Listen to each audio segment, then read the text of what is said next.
우리 지금 15장 일반균형에 대해서 배우고 있는데요. 우리가 지금 파레토 이피션시에 대해서 배우고 있는데, 파레토 이피션시가 달성되기 위해서는 세 가지 효율성이 달성되어야 합니다. 그래서 우리가 두 가지에 대해서 지난 시간까지 배웠어요. 그래서 하나는 익스체인지 이피션시였고 또 하나는 인풋 이피션시였는데, 익스체인지 이피션시는 컨슈머 측면에서, 소비자의 측면에서 결국 두 명의 컨슈머가 있고 그 두 명이 나눠 먹을 두 가지의 재화가 있는데, 그 두 가지 재화를 둘이서 어떻게 나눠 먹어야지 파레토 효율성이 달성되는가를 봤습니다. 그래서 그림을 이런 식으로 이런 거였죠. 그래서 이렇게 A라는 지점에서 소비를 하게 되면 두 명 다 인디퍼런스 커브를 둘 다 바깥쪽으로 보낼 수 있는 이 가운데 공간이 있기 때문에 이 A라는 지점은 파레토 이피션 할 수가 없고, 결국에는 그 둘의 인디퍼런스 커브가 접하는 지점이 파레토 이피션시가 달성되는 지점이다 라고 이야기할 수 있다고 했습니다. 그런 지점은 한 개만 있는 게 아니라 이렇게 여러 개가 있을 수 있어서 이 녹색 점들은 전부 파레토 이피션시가 달성되는 점들을 다 모아놓은 거라고 그랬죠. 그래서 이 녹색 지점에 있으면은 뭐가 됐든 다 파레토 이피션시가 달성되는 지점이다. 파레토 이피션시는 어디까지나 이피션시의 측면에서 이야기하는 거였지, 에퀴티에 대해서는 이야기해주지 않는다 그랬어요. 즉, 한 명이 다 보고 나머지 한 명은 하나도 안 보고도 그런 지점도 우리는 파레토 이피션 하다고 부른다 그랬죠. 이 오른쪽 맨 위에 있는 이 지점 또 역시 녹색 선이 여기도 가 있는데, 이 지점은 제리는 하나도 안 먹고 1레인이 팬케이크, 시리얼 다 먹는 지점이에요. 근데 그런 지점도 우리는 파레토 이피션 하다고 이야기할 수 있다는 거예요. 한 명이 다 먹어도.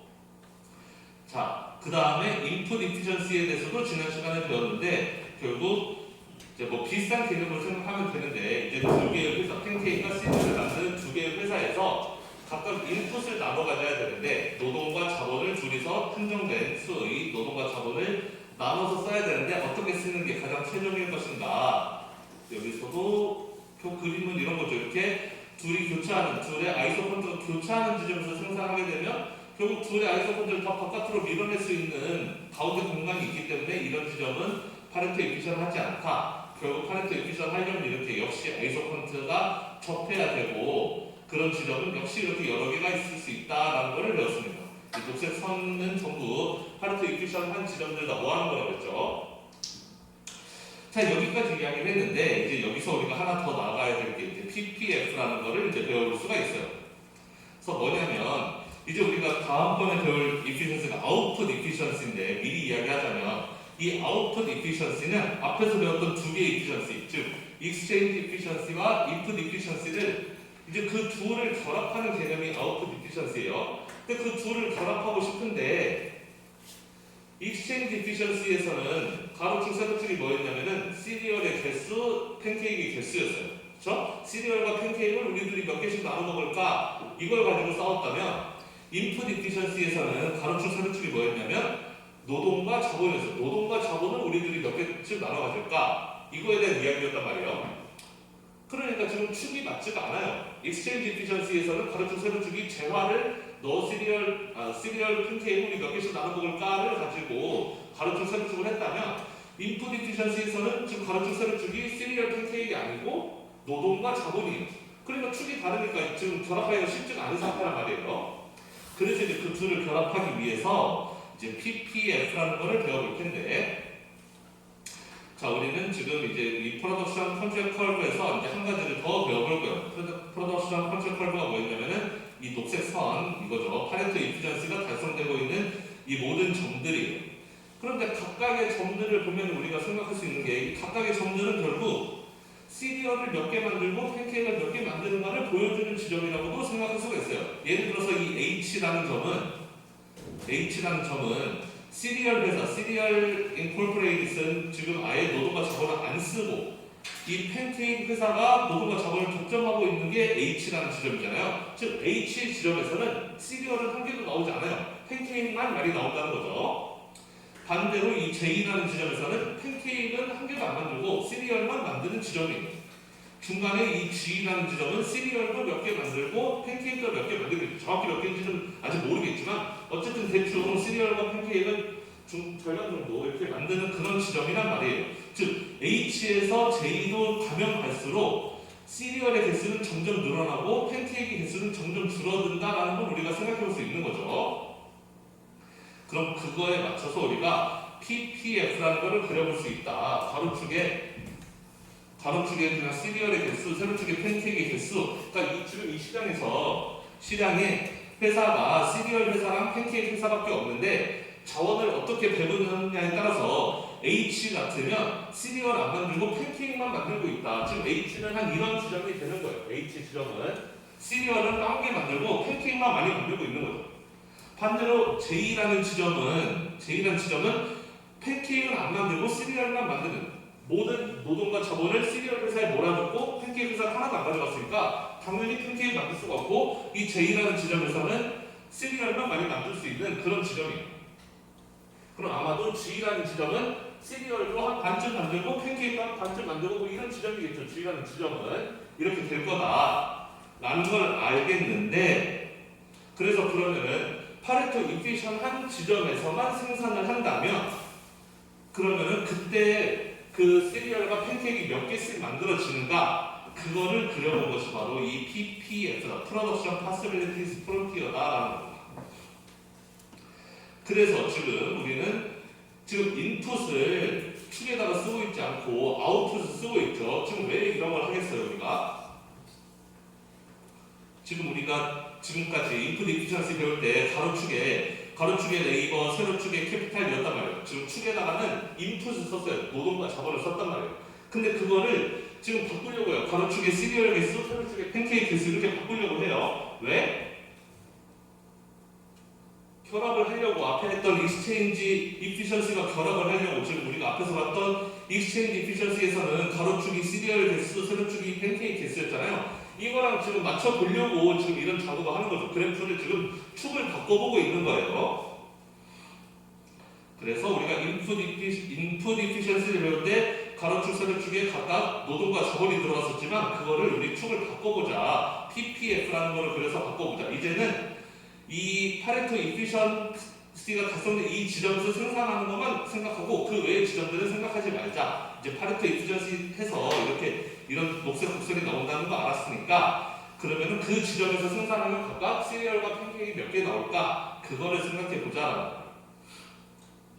그래서 그렇게 가장 all possible efficient output combination만 그려보는 거죠. 지금 파레토 이피션트가 아니면은 그런 점들 생각할 필요 없고, 모든 파레토 이피션 한 지점에서 여기 H에서 생산한다면은 시리얼과 팬케이크 몇 개 나올까? 여기 I에서 생산하면 시리얼과 팬케이크 몇 개 나올까? 그걸 해보는 거죠. 아마도 I는 뭐 한 이런 지점이 되겠죠. 팬케이크는 많이, 시리얼은 조금.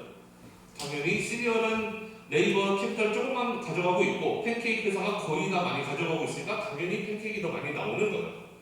자, 어쨌든 이렇게 파레토 이피션한 지점에서 생산을 다 해본다면은 우리는 그림을 그려볼 수가 있는데, 이런 식의 Production Possibilities Frontier라는 걸 그려볼 수가 있겠다. H에서 생산한 여기, I는 여기, G는 여기. 그래서 이런 지점에서 다 생산하다 보면은 아마도 그림이 이렇게 될 것이다 라는 거예요.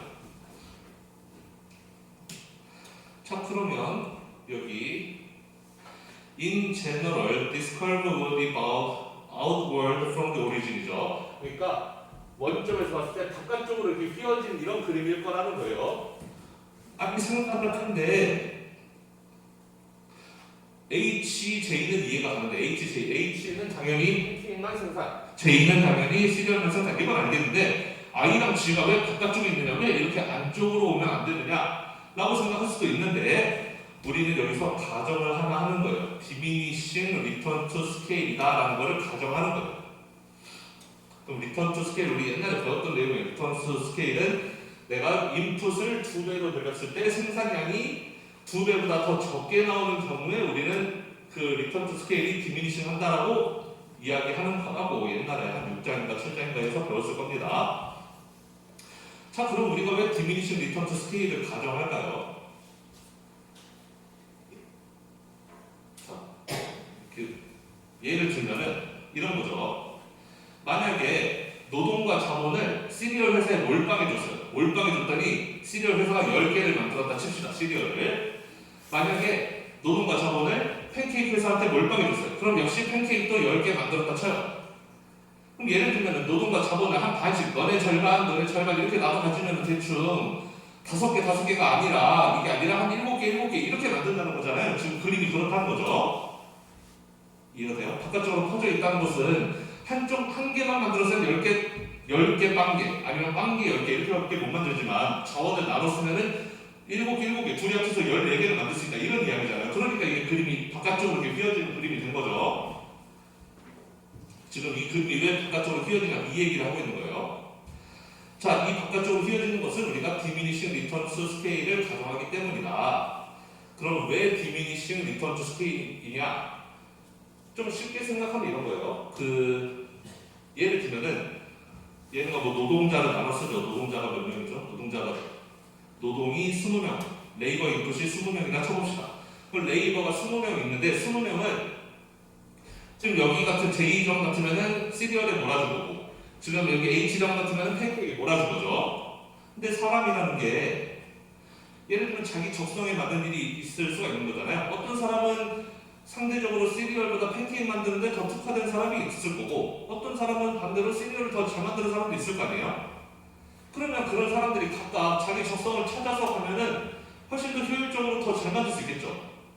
쉽게 말해서 여기에 시리얼을 잘 만드는 사람들도 있겠지만 팬케이크 잘 만드는 사람까지 전부 다 여기에 몰아넣으면은 시리얼 개수가 그렇게 많이 안 나온단 말이에요. 그런데 팬케이크 잘 만드는 데는 저쪽으로 가고 시리얼 잘 만드는 데 이쪽으로 간다면은 각각 만들 수 있는 개수가 그 한쪽에서 그러니까 내가 못하는 쪽에서 만드는 것보다는 훨씬 더 많이 만들 수가 있겠죠. 쉽게 말하면 대충 어떤 건지 알겠나요? 좀 어렵나요? 예를 들면 시리얼을 잘 만드는 애가 시리얼을 만들면 7개 만들어요. 그런데 시리얼을 잘 하는 애가 팬케이크 공장에 가면 3개밖에 못 만들어요. 반대로 팬케이크를 잘하는 애는 시리얼 공장에 가면은 3개밖에 못 만드는데 팬케이크 공장 자기 적성에 맞는 데 가면 7개 만든다 라고 치면은 얘네들 각각 잘하는 공장에 보내면은 7개 이렇게 만들겠지만 한쪽 공장에 몰아버리면은 10개밖에 못 만든다는 10개밖에 못 만든다는 거죠. 밑으로 보내도 10개밖에 못 만든다는 거고 그러니까 이렇게 바깥쪽으로 휘어져 있다는 거예요. 자, 어쨌든 지금 이런 식으로 우리가 프로덕션 파서빌리티스 프론티어를 그렸다. 이 점들은 뭘 의미하냐면 지금 생산자 입장에서 둘이서 파레토 이피션하게 자원을 잘 배분했다면 저 녹색 위에 있는 모든 지점들을 다 생산해낼 수 있다라는 거예요. 이제 저 중에 뭘 생산할지만 결정하면 되는 거죠. 자, F 같은 지점은 파레토 이피션에서 벗어나 지금 이 프론티어에서 벗어나 있는 지점이죠. 왜 벗어나 있느냐? 파레토 이피션 하지가 않았으니까. F 같은 지점은 이 그림에서 첫점은 어디냐? 지금 저 그림에서 G 지점이 만약에 이렇게 아이소컨트가 접하는 지점 여기가 G였다면 F는 대략 뭐 이런 지점이었을 거라는 거죠. 왜냐하면은 F 지점에서는 시리얼 회사의 아이소컨트가 G에서는 이만큼 만들던 거를 F에서는 더 적게 이렇게밖에 못 만드니까 더 줄어드니까 시리얼의 개수도 줄었고 팬케이크 회사도 G에서는 이만큼 만드는데 F에서는 이만큼밖에 못 만드니까 역시 줄었어요. 생산량이 둘 다 줄죠. G보다 F로 가게 되면은 시리얼 개수도 줄고 팬케이크 개수도 줄어요. 그러니까 G보다 왼쪽 아래로 내려요. 시리얼도 줄고 팬케이크도 줄고 즉 F는 파레토 이피션한 지점이 아니다라는 거예요. 우리는 그런 지점은 생각할 필요 없고 지금 이제 파레토 이피션스가 달성된 지점만 보자. 그래서 이 프론티어를 이제 봐야 되는데 그럼 이제 할 일은 둘을 결합하는 일이겠죠. 이제 아웃풋 이피션스 최종 마지막 세 번째 이피션스가 되는데 지금 이제 준비는 다 끝났어요. 이제 여기서도 인풋 이피션스를 나타내는 이 지점에서도 가로축이 시리얼의 개수, 세로축이 팬케이크의 개수 그리고 우리가 원래 맨 처음에 배웠던 익스체인지 이피션시에서도 가로축이 시리얼의 개수, 세로축이 팬케이크의 개수였어요. 이제 둘을 같은 축에 놓고 결합을 하면 된다. 자, 그래서 이제 둘을 합쳐보자라는 겁니다. 이제 아웃풋 이피션시는 그 둘을 합치는 거예요. 그래서 우리 익스체인지 이피션시도 받고 인풋 이피션시도 받는데 그거는 각각 익스체인지 이피션시는 컨섬션 측면에서 그리고 인풋 이피션시는 프로덕션 측면에서 각각을 본 거였어요. 자, 그러면은 이제 PPF라는 걸로 돌아와서 PPF에서의 기울기를 우리가 한번 보자. 우리 그거를 MRT라고 부르겠다는 거예요. 여기에서의 이 기울기를 MRT라고 부르겠다는 거예요. 이 적선의 기울기를 이 선에서요. 적선의 기울기가 의미하는 건 뭐냐? 지금 가로축이 시리얼이죠. 세로축 팬케이크고 적선의 기울기는 뭐냐면은 내가 시리얼 이 시장에서 이 두 개가 결합된 시장에서 시리얼 한 개를 더 만들기 위해서는 팬케이크를 몇 개를 포기해야 되느냐를 의미하는 거예요. 생산자 측면에서 이야기하는 거죠. 시리얼 한 개를 더 만들기 위해서 시리얼 회사가 시리얼 한 개 더 만들려면은 팬케이크 회사 입장에서는 자본과 노동 구조를 넘겨야 되잖아요. 그럼 당연히 팬케이크는 덜 만들게 되는데 몇 개를 포기해야 되느냐를 의미한다는 거예요. 내가 시리얼을 한 개를 더 만들기 위해서 팬케이크를 5개, 0.5개를 포기한다. 뭐 이런 개념인 거죠. 이 기울기가 말하는 것은 시리얼 한 개, 이 시장, 두 시장 합친 거에서 시리얼 한 개 더 만들기 위해서 팬케이크 몇 개를 포기해야만 하는가. 생산자 입장에서 그거를 의미하는 거다. 자, 그 값을 우리는 MRT라고 볼 거예요. 그 한 개를 더 생산해내기 위해서 다른 거를 몇 개까지 희생해야 되는가 그걸 의미한다는 거죠.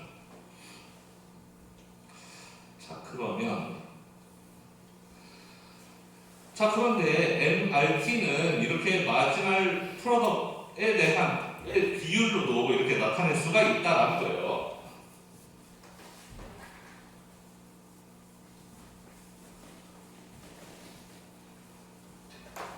그러니까 결국 MRT라는 것은 내가 시리얼 개수, 시리얼 한 개 더 만들기 위해서 팬케이크를 몇 개를 포기해야 되느냐의 개념인 건데 그거는 이 비율로도 나타낼 수가 있다. 노동 한 단위를 시리얼 회사에 더 줬을 때 시리얼이 몇 개 늘어나는지 그리고 노동 한 단위를 노동인데 A라고 써야 되는데 떠올렸었네. 노동 한 단위를 팬케이크 회사에 줬는데 팬케이크는 몇 개가 더 늘어날 수 있는지 이 비율로도 우리가 쓸 수 있다라는 거예요. 그래서 그러면은 노동 회사의 시리얼 회사의 마지막 프로덕트 분의 팬케이크 회사의 마지막 프로덕트이라고도 쓸 수가 있다라는 거죠. 그게 이 개념이고 사실 뭐 이렇게 생각한다면 당연히 이렇게도 쓸 수가 있는 거예요. 여기서 이 드모를 L에다가 대해서 쓰지 않고 K에 대해서 또 똑같은 거죠. 자, 이렇게 써도 사실 똑같은 거다. K에 대해서 쓴다면 그러면 역시 이거는 MPK에 대해서도 당연히 똑같이 성립해야 된다.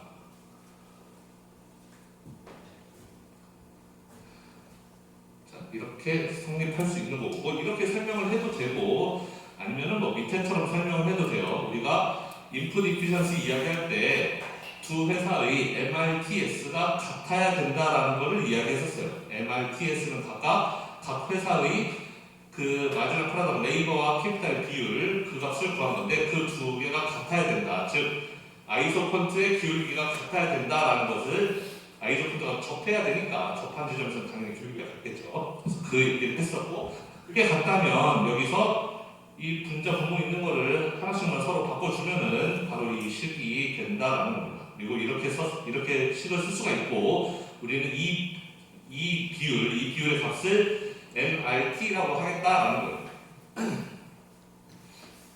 그래서 이것도 그렇고 둘 다 MRT라고 우리는 쓰겠다라는 거죠.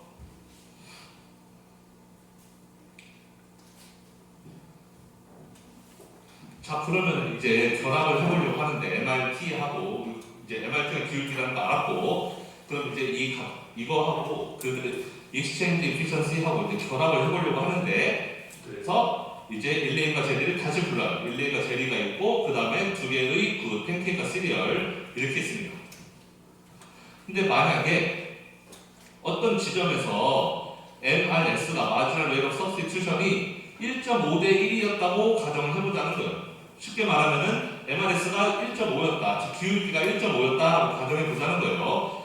이렇게 말로 하면 헷갈리니까 그림으로 보면 쉬워요. 자, 이 M 지점에서 지금 이게 MRS예요. 또 보라색 이게 지금 MRS, 지금 두 명의 MRS는 이미 같다고 우리가 가정하는 거죠. 왜냐하면은 두 명의 MRS가 같아야지 파레토 이피션, 익스체인지 이피션시가 가정되는 거니까 지금 둘의 MRS는 일단 같은 것이고, 자 그래서 MRS를 그려봤더니 이 지점에서는 MRS가 지금 현재 1.5라는 거예요. MRS라는 것은 그거죠. 내가 시리얼을 한 개 더 먹기 위해서 팬케이크를 몇 개까지 포기할 의향이 있는가를 물어보는 게 MRS예요. 그런데 이 지점에서 MRT는 지금 1대1이라는 거예요. MRT는 1이라는 거죠. 그립으로 얘기하면 또 쉬워요. 이 MRT, 이 M 지점에서 이 녹색 곡선, 그 아우터 프론티어의 기울기는 1이라는 거죠. 이 MRT가 1이라는 게 의미하는 건 뭐냐면 시리얼을 한 개 더 만들기 위해서는 팬케이크 한 개를 포기해야 된다. 생산자의 입장에서 시리얼 하나 더 만들려면 팬케이크를 한 개 포기해야 된다. 그럼 지금 이 두 값이 이제 같지가 않죠. 이 두 값을 여러분들 머릿속으로 잘 생각해야 돼요. MRS가 의미하는 것은 소비자의 입장에서 내가 시리얼 한 개 더 먹으려면 팬케이크를 1.5개 버려도 좋아 라는 것이고, 즉 그만큼 나는 시리얼을 더 많이 좋아한다는 뜻이죠. 팬케이크 1.5개 버려도 나는 시리얼 한 개면 그걸로 좋게 라는 건데, 그 점에서 M이라는 점에서 MRT는 1이다. 생산자 입장에서는 그래 너가 그렇게 팬케이크 1.5개 포기할 정도로 그렇게 시리얼 좋아? 근데 우리 입장에서는 시리얼 한 개를 더 만들기 위해서는 팬케이크를 한 개밖에 포기할 수가 없는 거예요. 더 많이 포기할 수 없는 거죠. 1.5개. 너네는 1.5개를 안 먹고 싶겠지만 우리 입장에서는 1.5개 포기하면은 시리얼을 그렇게 많이 못 만든다는 거죠. 그러니까 1.5개를 그러니까 한 개를 포기해야지 시리얼 한 개를 더 먹을 수 있다는 거죠. 1.5개를 포기하면은 시리얼을 더 많이 만들어야 되는 것이고. 그래서 제 말이 좀 헷갈릴 수가 있는데, 그래서 그 지점은 방금 전에 봤던 M이라는 지점은 inefficient 하다는 거예요. 생산자 입장과 소비자 입장이 다르다는 거예요. 생산자 입장에서는 그러니까 소비자가 원하는 만큼 시리얼을 좀 더 많이 만들어줄 수 없는 상황이라는 거죠. 소비자는 시리얼을 더 많이 원하는데 생산자 입장에서는 그만큼 팬케이크 그만큼 포기하고 시리얼을 만들어줄 수가 없는 입장이라는 뜻이고, 이렇게 말로 하면 헷갈리는데, 그러니까 쉽게 말하면 이 지점은 M이라는 지점은 생산자도 M에서 생산할 수 있고 소비자도 M에서 소비할 수가 있는데, 결국 이 곡선은 소비자 입장에서 보면은 인디퍼런스 커브잖아요. 표현 곡선이 밖으로 나가면 나갈수록 좋은 거란 말이에요. 지금 저기 보라색, 노란색으로 되어 있는 거는 소비자 입장에서는 인디퍼런스 커브를 그린 거예요. 밖으로 나가면 나갈수록 내가 소비를 더 많이 할 수 있는 것이기 때문에 좋은 거란 말이에요. 그리고 녹색 선 이렇게 있는 것은 생산자 입장에서 내가 생산할 수 있는 것은 이게 맥시멈이야 라고 보여주는 게 저 녹색 선인 거고, 그러면은 이런 지점에서 지금 만약에 생산과 소비가 이루어지고 있으면은 생산자 입장에서 이 검은색 선에 있는 거 다 생산할 수 있는 건데 소비자 입장에서 굳이 이거를 먹을 필요가 없다라는 거예요. 내가 만약에 여기서 먹는다? 생산자는 이것도 생산해 줄 수 있으니까 여기서 먹는다면은 나는 인디퍼런스 커버를 밖으로 더 뺄 수가 있는 거잖아요. 내 소비를, 내 효용을 더 크게 만들 수가 있다는 거죠. 그러니까 이 M 지점은 효율적이지 않다는 거죠. 소비자 입장에서 볼 때. 생산자는 자기가 만들 수 있는 최선을 만들었지만 소비자가 여기에서의 무차별 곡선이 이렇게 접하지가 않는다면은 그다지 이건 효율적이지 않은 거다. 그럼 효율적으로 되려면은 생산할 수 있는 최대한 중에서 소비자도 최대한의 효용을 뽑아내야 된다. 그러려면 이 노란색처럼 이렇게 접해야 된다라는 결론이 나오는 거예요. 그래서 최종적으로 MRS랑 MRT가 같아야 된다는 거예요. 지금 M의 지점에서는 MRT는 1이었고 MRS는 1.5였는데 이렇게 둘이 기울기가 달라버리면 생산자 입장과 소비자 입장이 서로 맞지 않게 된다. 그래서 오픈 이피션시가 달성되는 게 아닌 게 돼버리는 것이고, 결국 N 자리로 이렇게 옮겨와야 된다. 시리얼 회사, 팬케이크 회사, 시리얼을 좀 더 만들고 소비자들이 원하는 게 그거니까 역시 팬케이크 회사, 시리얼 회사도 결국 자원 배분을 통해서 시리얼 회사 쪽으로 좀 더 몰아주는 게 맞다라는 거예요. 그래서 MRS와 MRT가 같아지는 이 N 지점에서는 녹색 선의 기울기 그리고 노란색 선의 접선의 기울기 역시 둘 다 같아지는 N 1.25로 같아지는 이 지점으로 가야지 아웃풋 이피션시가 달성된다라는 이야기입니다. 그래서 이게 세 번째 이피션시가 되는 거예요. 다시 한번 정리하면은 맨 처음에 익스체인지 이피션시는 소비자 입장에서 몇 개씩 우리들이 몇 개씩 나눠 먹을까? 두 번째 인풋 이피션시에서는 공급자 그 기업의 입장에서 생산자 입장에서 우리들이 자원을 어떻게 배분하는 게 제일 좋은가? 그리고 마지막 세 번째는 그러면 양쪽 다 생산자와 소비자를 합쳤을 때 어디서 생산하고 어디서 소비해야지 둘 모두에게 최선인가? 그거를 보여주는 게 마지막 세 번째 아웃풋 이피션시다라는 겁니다. 그래서 아웃풋 이피션시는 조금 개념이 약간 헷갈릴 수도 있는데 여러분들 집에 가서 책 보고 좀 더 공부를 해보면 좀 이해가 되실 겁니다. 지금은 좀 이해가 좀 어려울 수도 있을 것 같아요.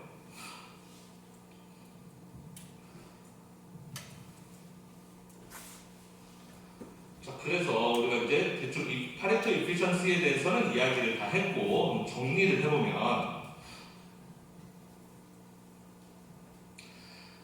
자, 지금까지 인이피션시에 대해서 어떤 솔루션이 있었느냐? 그러니까 인이피션시가 발생한다면 우리는 어떻게 해야 되느냐? 인이피션시는 뭐 이런 거였죠. 그러니까 인디퍼런스 커브가 하나는 이렇게 생겼고 하나는 이렇게 생겼는데 굳이 여기서 소비를 하고 있는 경우 이런 인이피션시가 발생하면 어떻게 해야 되느냐?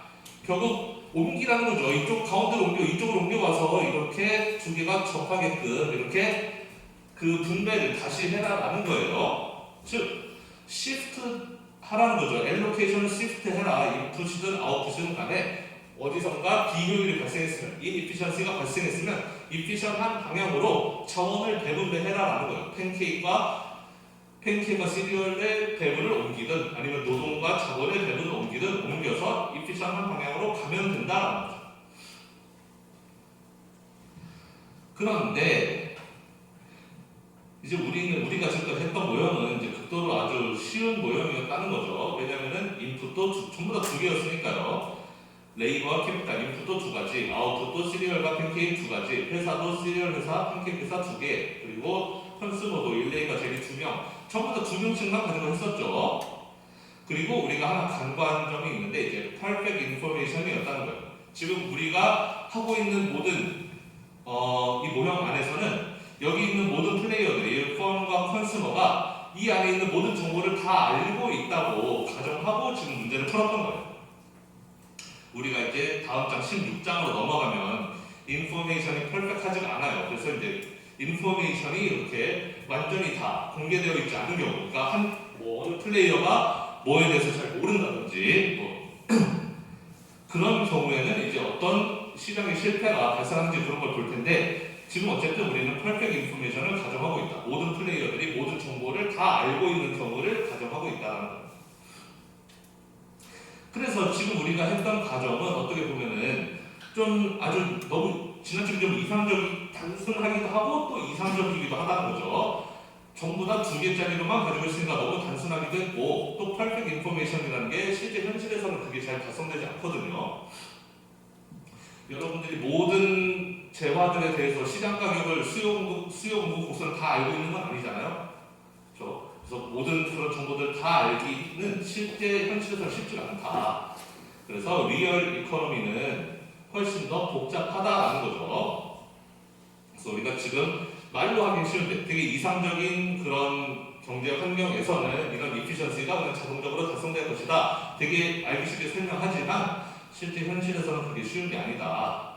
아마도 센트럴 플래너가 있다면 중앙에서 이런 거를 잘 그 인풋과 아웃풋을 잘 배분할 수 있는 사람이 있다면 이걸 효과적으로 배분하는 것이 아마 거의 불가능할 수도 있다라는 거예요.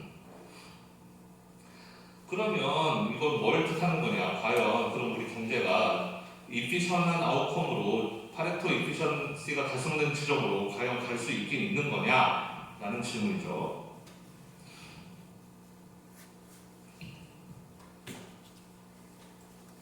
자, 그럼 일단 맨 처음에 했던 익스체인지 이피션시에 대해서 이야기해보면 소비자 입장에서 보는 거죠.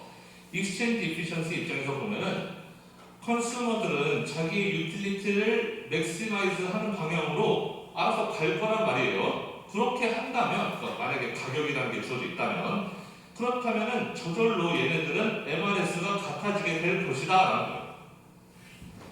가격이라는 게 주어져 있어서 우리 예산제약식 옛날에 했던 예산제약식이 이렇게 있으면은 얘네들은 절대로 이런 지점에서 소비하지 않을 거라는 거죠. 최대한 그 접하는 지점에서 이렇게 소비를 하게 될 거라는 거예요. 그럼 저쪽 A 입장에서도 당연히 이런 데서 소비를 하지는 않을 것이다. 당연히 이 안쪽으로 옮겨와서 이런 지점에서 소비를 하게 될 것이다. 가격이라는 게 주어져 있기만 하다면, 그렇다면 얘네들은 자기들이 알아서 자기의 효용을 극대화시키는 방향으로 소비를 할 것이기 때문에 각자 모든 소비자들이 내 효용을 극대화하는 방향으로 저런 점들을 찾아가게 된다면, 그렇게 된다면 모든 사람들은 다 동일한 MRS를 갖게 될 거라는 거죠. MRS는 결국 이 가격의 비율, 이 직선의 비율과 같아지게 될 테니까요. 따라서 가만 놔두면 소비자들은 알아서 익스체인지 이피션시에 도달할 거라는 거예요.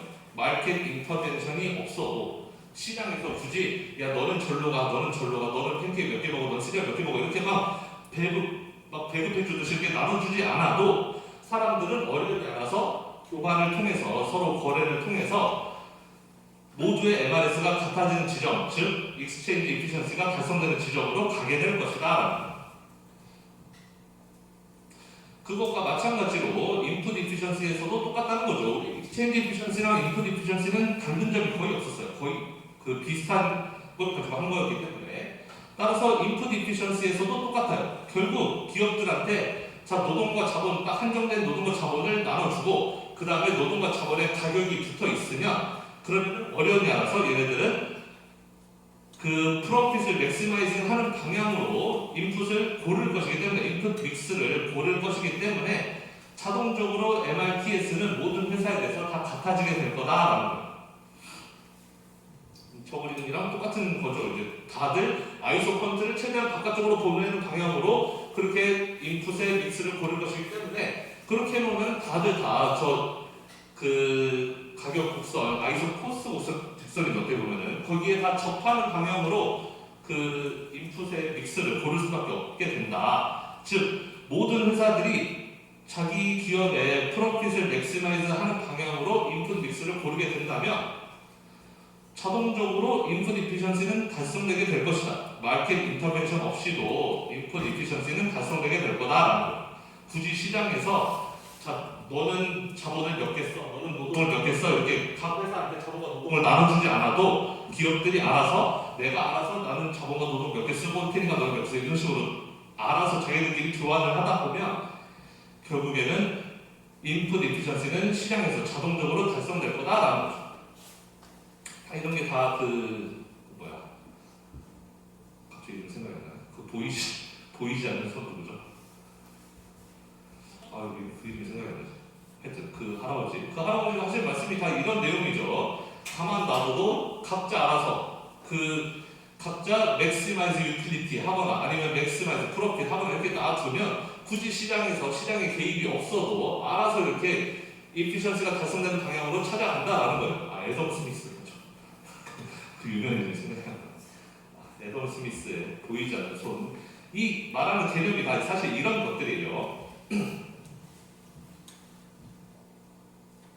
그 다음에 이제 마지막 링크, 그러니까 아웃풋 이피션시, 결국엔 이제 소비자 측면하고 공급자 측면을 결합하는 그 이피션시를 보게 되면 아웃풋 이피션시에서 MRS와 MRT가 같아지는 컨디션이라는 것은 결국 그 재화들의 가격과 마지막 코스트 오브 프로덕션이 같아지는 지점이다라는 거예요. 이게 되게 헷갈리는 개념인데 어디였지? 앞으로 돌아가면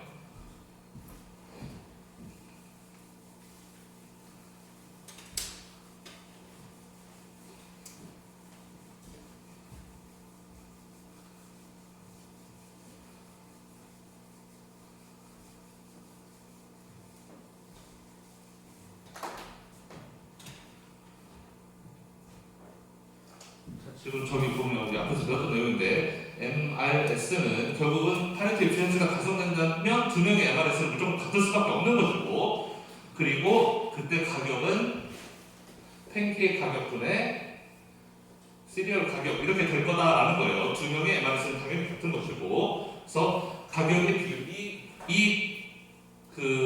기울기가 PP분의 PC라는 것이고, 여기서 1레인도 이렇게 소비를 할 거고 제리도 이렇게 소비를 할 거니까 결국 이 지점에서 기울기가 다 같다는 거죠. 접선의 기울기가 1레인의 MRS, 제리의 MRS, 그리고 이 가격의 비율까지 세 개의 기울기가 다 같아진다. 즉 MRS는 얘랑 같아야 된다라는 것이었고요. 그 다음에 그 MRS가 뭐랑 같아야 했었냐면 여기 MRT랑 같아야 된다 그랬어요. 아웃풋 이피션시가 성립되기 위해서는 이 MRS, 즉 그 소비자들의 그 인디퍼런스 커브의 기울기, 그것이 MRT와 같아야 됐었다라는 건데, MRT랑 같아야 된다 그랬는데 MRT는 방금 전에 뭐라고 썼냐면은 시리얼 회사의 MP분의 팬케이크 회사의 MP라고도 이렇게 쓸 수 있다고 했습니다. 그런데 우리가 MP라는 게 뭔가를 잘 생각해보면, 마지막 프로덕트라는 게 뭐였는지를 잘 생각해보면은 결국 내가 노동 한 단위 추가했을 때 얼마만큼 많이 생산할 수 있느냐를 보여주는 거잖아요. 그러면은 우리가 마지막 코스의 개념을 생각해 본다면, 마지막 코스가 뭐였냐면은 내가 한 단위 더 만들 때, 생산을 하나 늘릴 때 돈이 얼마만큼 더 드는지, 그게 바로 마지막 코스였단 말이에요. 마지막 코스는 내가 한 단위 더 만들 때 돈이 얼마나 더 많이 들어가는가, 비용이 얼마나 더 들어가는가, 이걸 보여주는 게 마지막 코스였죠. 자, 이 값은 잘 생각해 보면은 W 곱하기 이렇게도 쓸 수가 있단 말이에요.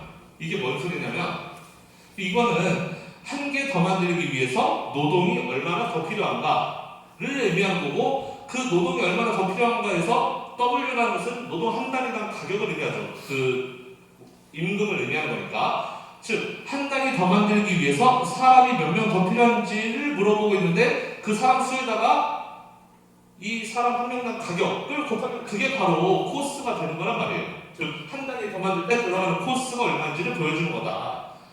그래서 이거는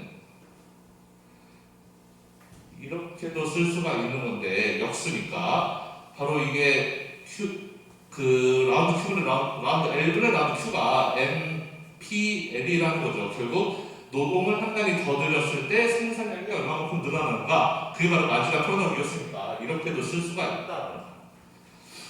즉 이 값은 W 곱하기 MPL분의 1이란 거죠.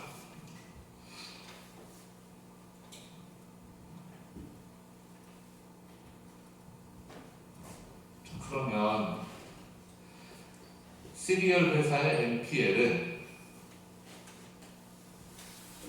시리얼 회사의 마지막 코스 분의 W라고 쓸 수 있는 거고, 또 팬케이크 회사의 MPL은 팬케이크 회사의 마지막 코스 분의 W라고도 쓸 수가 있는 거다.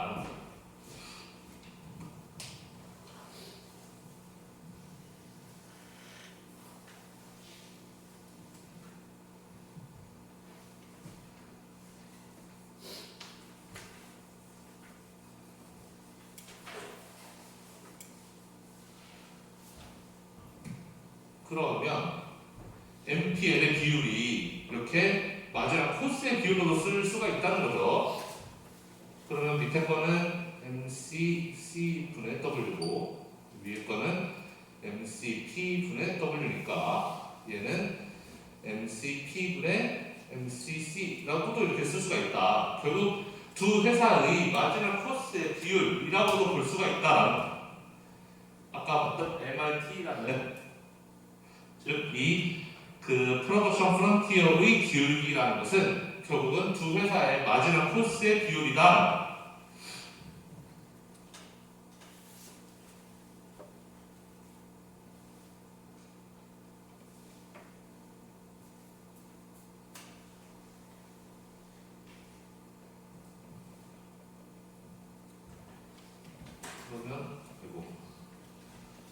그러면 얘가 MRT랑 같아야 된다고 했는데 MRT가 이거죠. MRT는 이거라는 것이고, 그래서 MRT랑 같아야 되는데 MRT는 MCP분의 마지막 코스 C 이렇게도 쓸 수가 있다. 결국 아웃풋 이피션시가 말하는 것은 이게 성립되면 된다라는 거예요. 얘가 MRS, 얘가 MRT라는 거예요. MRS랑 MRT가 같으면 결국 아웃풋 이피션시가 성립된다는 건데, 그래서 MRS와 MRT가 같다는 것은 결국 각 재화들의 가격의 비율 레이시오가 결국 마지막 코스의 레이시오랑 같다라는 것을 그 조건을 의미하는 것이고, 그런데 우리가 가만히 생각해보니까 옛날에 뭘 배웠냐면 이거 분모 분자 따로 보는 거죠. 분모 이렇게 얘네 둘이 같고 얘네 둘이 같다면 그러면 이제 양쪽 값이 당연히 같아질 거 아니에요? 그런데 팬케이크 회사 입장에서 P는 MC, 여기는 세리얼 회사 입장에서 P는 MC예요. P는 MC라는 공식 어디서 우리 본 적 있는 거 맞죠? 가격은 마지막 코스와 같아지는, 이게 어디서 나오는 조건이었죠? 이게 완전 경쟁에서 나온 거 맞나요? 우리 완전 경쟁 지난학기 끝날 때 배웠던 거 여러분 기억나요? 그 모든 회사들은 마지막 레비뉴와 마지막 코스가 같아지는 지점에서 생산해야지 프로핏이 맥시마이즈 되는데, 그런데 완전 경쟁에서는 마침 마지막 레비뉴가 P랑 같아진다. 따라서 P랑 MC가 같게 된다면 완전 경쟁 기업들의 프로핏 맥시마이제이션이 달성된다라는 걸 배웠잖아요. P는 MC다라는 것은 완전 경쟁에서는 저 값이 달성되는 지점이란 말이에요. 완전 경쟁에서 기업들한테 알아서 프로핏 맥시마이즈를 해 라고 놔두면 기업들은 전부 P가 MC가 되는 지점에서 생산을 할 거라는 거죠. 즉 만약에 재화들이 perfectly competitive industry에서 생산이 된다면, 즉 이 시장의 구조가 완전 경쟁이라면, 그러면 프라이스는 마지막 코스와 같아질 것이고 P는 MC랑 같아질 것이고, 그렇다면 이 식은 당연하게 성립될 것이다. 분모끼리 같고 분자끼리 같을 테니까. 그래서 아웃풋 이피션시가 달성되기 위해서는 퍼펙트 컴페티션이 전제되어야 된다라는 거예요. 왜냐면 퍼펙트 컴페티션이 아니면 P는 MC가 되지 않죠. 여러분 독점 같은 거 생각해봐요.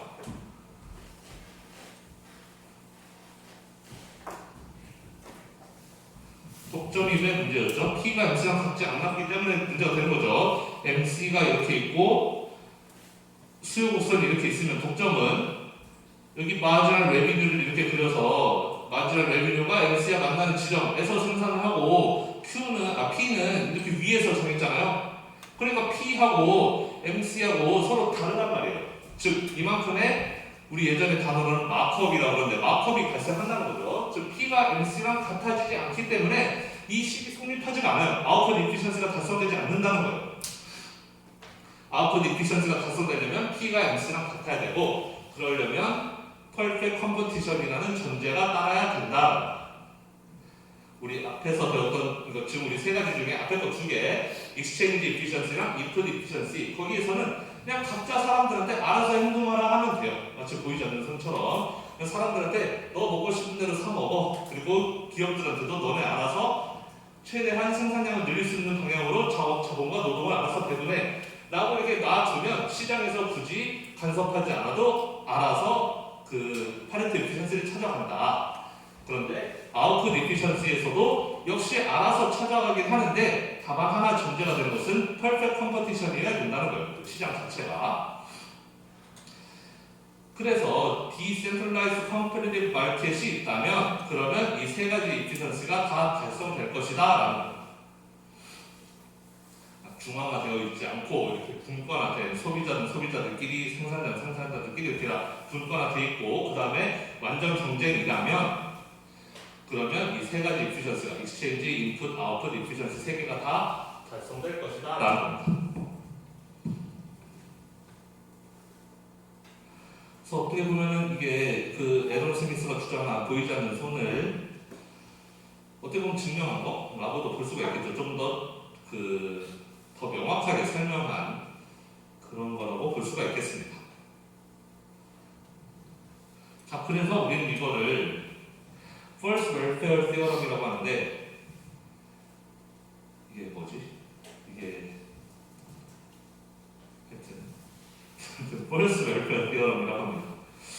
이게 무슨 후생 이론 뭐 그런 걸 텐데 아마 여러분 책에 있을 거야, 한글로는. 제가 지금 참 생각이 안 나는데, 하여튼 이 First Welfare Theorem은 뭐냐면, 완전 경쟁 시장이면은 제너럴 이퀄리브리엄에서 완전 경쟁 시장이면은 무조건 자원은 파레토 이피션한 방향으로 배분되게 되어 있다라는 거예요. 완전 경쟁 시장이면은 굳이 시장에서 막 인터벤션을 하지 않아도 자동적으로 파레토 이피션한 방향으로 자원이 배분된다라는 거죠. 소비자들은 소비자들이 알아서, 생산자들은 생산자들이 알아서 그 방향을 찾아간다라는 거예요. 몇 가지 가정이 필요하긴 한데, 일단 가격이 주어진 것으로 받아들여야 된다. 회사도 그렇고 컨슈머도 그렇고, 기업 입장에서는 노동과 자본의 가격, 그리고 컨슈머 입장에서는 시리얼과 팬케이크의 가격, 그 가격들을 다 주어진 것으로 받아들이는 걸로 우리는 가정한다. 즉, 마켓 파워가 없다. 가격을 받아들이지 않는다는 것은 다르게 말하면 가격을 내가 설정한다는 뜻인 거예요. 가격을 설정한다는 것은 독점력이 있으니까 내가 가격을 설정하는 거죠. 마치 얘처럼 이 가격을 받아들이지 않고 위의 가격을 내가 딱 정해버리는 거잖아요. 그런 경우라면은 퍼펙트 컴퍼티션을 위배하는 것이기 때문에 당연히 해당하지 않고, 그 다음에 여기 나오는 플레이어들은 전부 다 레이셔널하게 플레이를 해야 되고, 그리고 커뮤니티브 리미테이션이 있으면 안 된다. 정보에 부족함이 있어서는 안 되고, 항상 이성적으로 행동해야 되고, 그 다음에 정보도 퍼펙트 인포메이션이 보장되어야 한다라는 거고요. 그 다음에 asymmetric information도 없어야 되고, externalities도 없어야 되고, public goods도 없어야 되고 라고 하는데, 이거는 우리가 지금 알 필요는 없고 16장, 17장에서 배울 내용들이에요. 이런 것들이 어떻게 보면 시장의 실패, 즉 완전 균형을 달성하지 못하게 하는 그런 장애물들인 건데, 그런 장애물들에 대해서 우리가 16, 17장에서 배울 거다라는 거고, 우리는 이것들이 없는 시장, 일반적인 시장에서는 좀 일반적이다. 그보다는 이론적으로 이상적인 그런 시장에서는 완전 균형이 이렇게 달성될 수 있다라는. 그래서 물론 이런 가정들이 필요하지만, 이런 가정들이 있다면 어떻게 보면 약간 아주 이상적인 가정들이기도 하지만, 이런 가정들이 있다면 그러면 이런 First Welfare Theorem이라는 것은 사실 대단한 거다. 가만 놔둬도 알아서 일반 균형으로 찾아간다라는 뜻인 거니까, 파레토 이피션시를 찾아간다는 거니까요. 그래서 컴패러티브 마켓에서 완전 경쟁 시장은 any governmental intervention이 없어도 효율적이다. 정부가 굳이 있을 필요가 없다는 거죠. 많은 정치인들이 자본 정부를 이야기하는 게 바로 이런 거죠. 정부의 이런 규제라든지 간섭 이런 게 없어도 시장은 완전 경쟁 시장이기만 하면 알아서 잘 돌아간다. 알아서 효율적으로 잘 돌아간다. 자, 근데 문제는 First Welfare Theorem이 이야기하는 것은 사실 우리가 지금까지 배웠던 내용을 이야기하는 거예요. 그냥 완전 경쟁 시장이기만 하면 세 가지 efficiency가 다 달성된다. 파레토 efficiency가 달성된다라는 거를 그냥 다시 한번 이야기한 것 뿐인데, 문제는 우리가 처음부터 이야기했던 거지만 파레토 efficiency는 efficiency에 대해서만 이야기하는 거지 equity에 대해서는 전혀 이야기하고 있지 않다라는 거예요. 그러니까 두 명이 얼마나 공평하게 나누는지에 대해서는 우리는 이야기하고 있지 않은 것이고, 어떻게 하면 두 명의 효용의 합을 최대화시킬 것인가, 이거에만 좀 초점을 맞췄던 거죠. 효율성에만 초점을 맞췄지 fairness에 대해서는 이야기하고 있지 않다. 그래서 이제 Second Welfare Theorem으로 넘어가게 됩니다.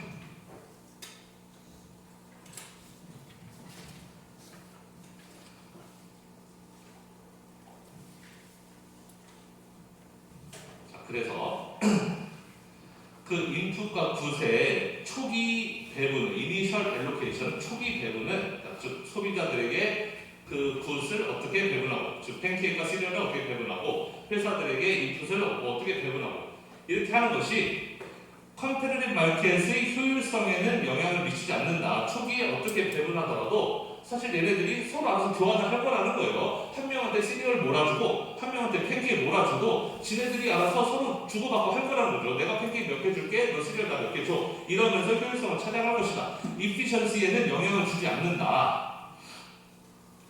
그런데 최종적으로 몇 개씩 나눠 먹는지에는 그 디스트리뷰션에는 영향을 미친다라는 거예요. 그러니까 예를 들면은 맨 처음 시작할 때 너 팬케이크 10개, 나 시리얼 10개 이렇게 갖고 시작해요. 그러면은 둘이서 이제 교환을 하겠죠. 그럼 내가 너 시리얼 5개 줄게, 너는 나 팬케이크 5개 줘. 이렇게 해서 5대5로 나 5개, 5개, 너 5개, 5개 이렇게 나누게 되는 거죠. 즉 효율성을 찾아가긴 하는데 근데 문제는 만약에 처음 시작할 때 너 팬케이크 그러니까 아까 시작은 너 팬케이크 10개, 나 시리얼 10개였죠. 이번에는 그렇게 하지 않고 내가 팬케이크 시리얼 다 갖고 있어요. 쟤는 하나도 안 먹고 있고. 그럼 그 상황도 어쨌든 이니셜 에듀케이션 그렇게 주어졌는데 지금 내가 지금 다 먹고 있는데 내가 쟤한테 줄 필요가 별로 없죠. 그리고 사실상 이 상황 자체도 파레토 이피션시가 달성되어 있는 상황이기도 해요.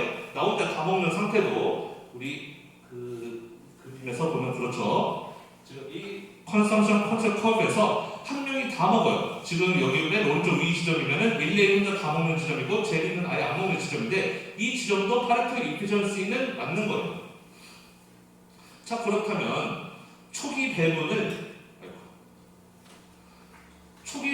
어떻게 하는지가 어쨌든 최종 결과는 효율적인 곳으로 가긴 갈 거지만 결국 너가 몇 개 나누고 몇 개 먹고 내가 몇 개 먹고 거기에는 영향을 미칠 수가 있다라는 거죠. 좀 많이 이상한가? 예를 들어서 내가 팬케이크 시리얼 10개씩 다 갖고 있다. 내가 다 갖고 있고 쟤는 아예 안 먹고 있다. 그러면은 둘 사이에 교환이 안 일어날 거예요. 지금 이미 파레토 이피션 해요. 그럼 결과적으로는 나 혼자 다 먹고 쟤는 아예 안 먹고가 되는 거잖아요. 맨 처음에 배분을 나한테 다 몰아주고 쟤한테 안 줬기 때문에 그렇다는 거예요. 맨 처음에 배분을 내가 시리얼 10개, 너가 팬케이크 10개라고 맨 처음 배분, 이니셜 엘로케이션이 그랬다면은 지금 현재 상태는 파레토 이피션 하지 않지만 우리 둘은 분명히 교환을 하게 되어 있어요. 내가 팬케이크를 주고 시리얼을 받아올 거예요. 쟤도 그렇게 하길 원하고. 그러면 그렇게 해서 둘 다 공평하게 5개씩 5개씩 이렇게 나눠받는 이피션한 방향으로 갈 텐데 그 결과는 맨 처음에 이니셜 엘로케이션을 10개 하지 않고 내가 10개 다 먹고 있는 그 이니셜 엘로케이션이었다면 결과는 달라지는 거죠. 둘 다 이피션 하긴 하지만 죄송합니다. 말로만 해서는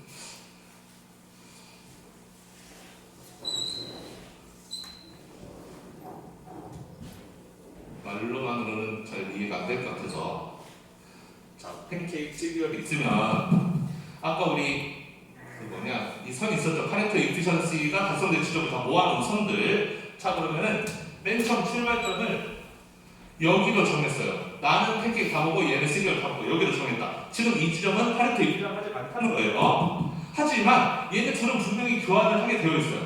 왜냐면은 얘 입장에서는 분명히 뭐 이렇게 인디퍼런스 커버 이럴 것이고 얘 입장에서도 인디퍼런스 커버가 이렇게 돼 있을 것인데 당연히 가운데로 가면은 더 인디퍼런스 커버를 바깥으로 보낼 수 있으니까 얘네들은 당연히 이런 식 교환을 통해서 이렇게 인디퍼런스 커버 이렇게 접하는 지점으로 이동하게 될 것이다. 아마도 가격이 이렇게 정해졌다면 이 가격에 따라서 이렇게 이동하게 될 거라는 거죠. 즉 여기서 출발하면은 분명히 이 지점으로 갈 것이다. 즉 이피션시는 달성이 될 거다라는 거예요. 만약에 처음에 이니셜 디스트리뷰션을 여기로 정했다? 그럼 얘네들이 또 여기서도 역시 얘 입장에서는 이렇게, 얘 입장에서는 이렇게 되어 있을 거니까 이것도 만족스럽지 않아요. 이피션 하지 않아요. 그럼 얘네들은 역시 교환을 통해서 이런 지점으로 가게 될 거다. 여기로 가게 될 거다라는 거예요. 만약에 여기였다. 얘가 다 먹고 얘는 한 개도 안 먹고 나 혼자 언제 다 갖고 있는 팬케이크 시리얼 다 먹고 있는 이 지점에서는 둘 사이 교환도 필요 없죠. 이미 파레토 이피션 하니까. 자, 뭔 소리냐면 어디서 출발하든 간에 파레토 이피션한 지점을 찾아갈 거라는 거예요. 찾아는 간다는 거죠. efficiency에는 does not affect the efficiency. efficiency에는 영향을 미치지 않는다. 어디서 출발하든 간에 여기로 가든 여기로 가든 여기로 가든 가게 될 거다. efficient한 지점으로 가게 될 거다. 하지만 distribution of final goods and income은 달라지게 될 거다라는 거예요. 여기서 출발하면 최종점이 여기가 될 거고 여기서 출발하면 최종점이 여기가 될 거고 여기서 출발하면 최종점이 여기가 될 거라는 거죠.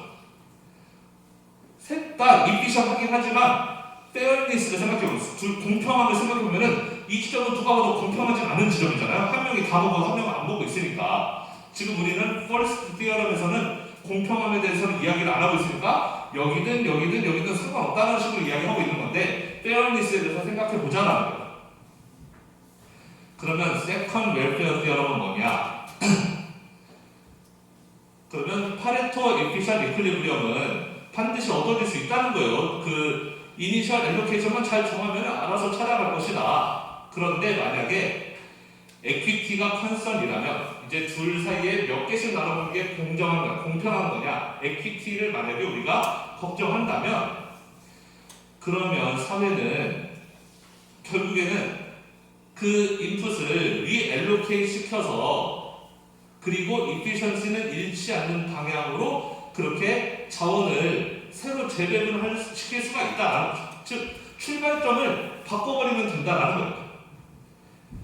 여기서 출발하면 여기에 멈출 수밖에 없으니까 출발을 여기서 하지 말자. 출발을 한 이런 데서 하자. 그래야지 이렇게 찾아가서 좀 그래도 공평한 지점으로 가게 될 테니까 자원의 배분을 사회가 강제적으로 좀 다르게 하면은 약간 이 이피션시는 잃지 않으면서 이 선 위에 최종 이퀄리브리엄이 발생하게끔 하면서 어쨌든 이 두 사람이 좀 공평하게 이 가운데서 먹을 수 있는 지점으로 가게 만들 수 있다라는 거예요. 그거는 그냥 가만 놔둬서는 안 되고 소사이어티가 인풋을 리엘로케이트 해야지 그게 가능하다는 거죠. 세컨 웰페어 티어럼은. 그러니까 만약에 공정까지 우리가 따지고 싶다. 그러면은 첫 출발점, 이니셜 엘로케이션을 바꿔줘야 된다라는 거예요.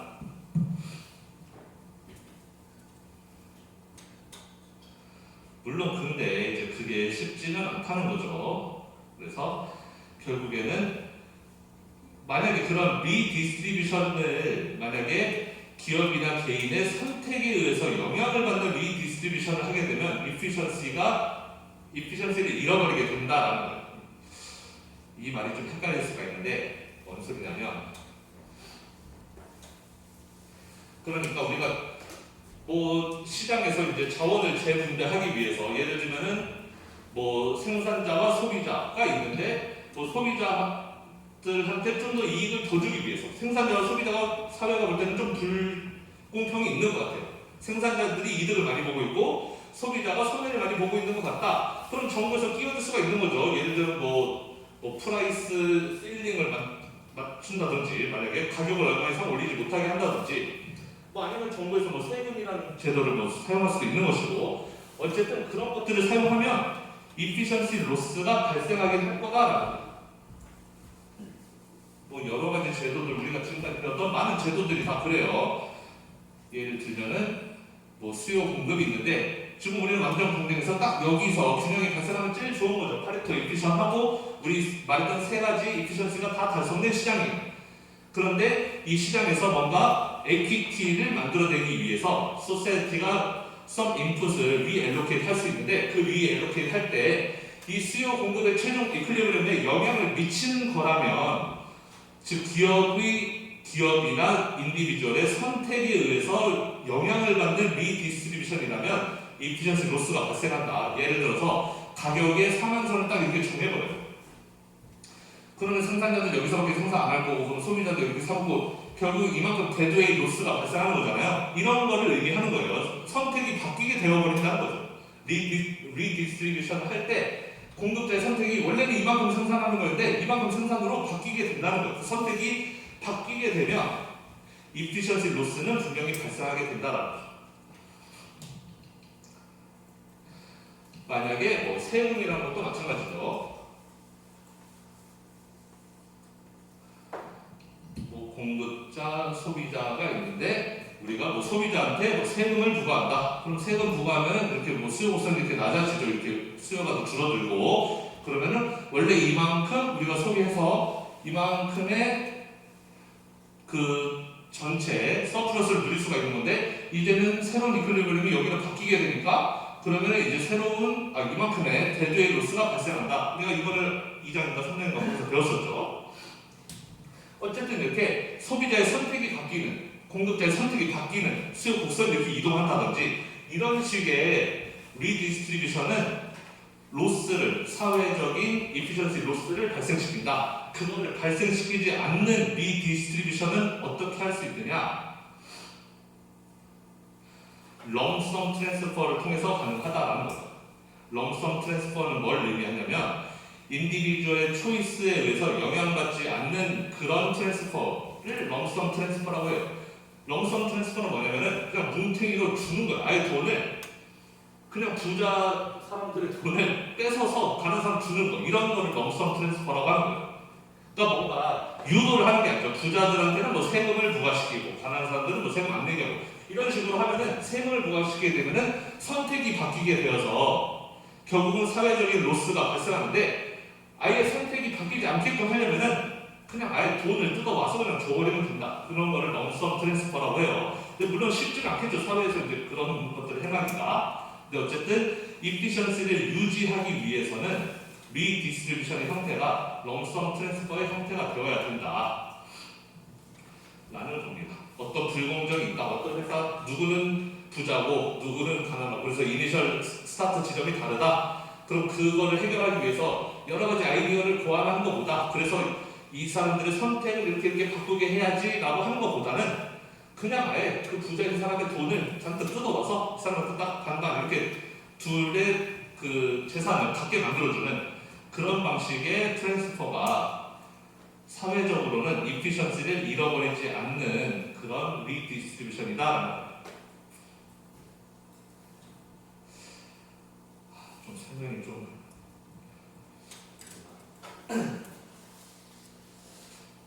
그래서 그 15장을 이 정도로 마치도록 하고 그 다음에 사실 15장이 되게 중요한 내용인데 마지막 부분의 설명이 좀 부족했던 것 같기도 한데 다음 시간에 좀 더 할 수도 있고